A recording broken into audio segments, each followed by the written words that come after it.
ഇനി നോക്കിക്കോളി, അതിൻ്റെ ഉള്ളിൽ അർജുനുണ്ട്, നമ്മളെ ലോറിയാണത്. അർജുൻ ഉൾപ്പെടെ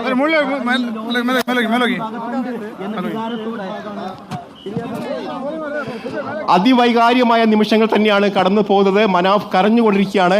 കാരണം കഴിഞ്ഞ 2 മാസമായി അദ്ദേഹം നിരന്തരം പറയുന്നത് ഈ ലക്ഷ്മണന്റെ ചായക്കടയ്ക്ക് പിൻവശമുള്ള ഭാഗങ്ങളിൽ തെരച്ചിൽ നടത്തണം എന്നുള്ള കാര്യം.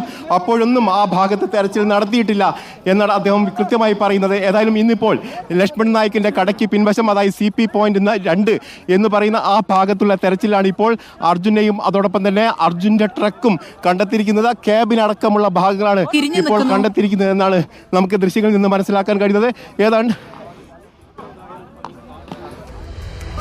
അർജുന്റെ വാഹനം 2 മാസങ്ങൾക്കിപ്പുറം കണ്ടെത്തിയിരിക്കുന്നു എന്നുള്ള പ്രധാനപ്പെട്ട വാർത്തയാണ് പ്രേക്ഷകരോട് പങ്കുവയ്ക്കാനുള്ളത്. അർജുന് വേണ്ടിയുള്ള തിരച്ചിൽ പ്രതികൂല സാഹചര്യങ്ങളെ തുടർന്ന് ഓഗസ്റ്റ് 16 നിർത്തിവെക്കുകയായിരുന്നു. പുഴയുടെ അടിത്തട്ടിലെ മണ്ണും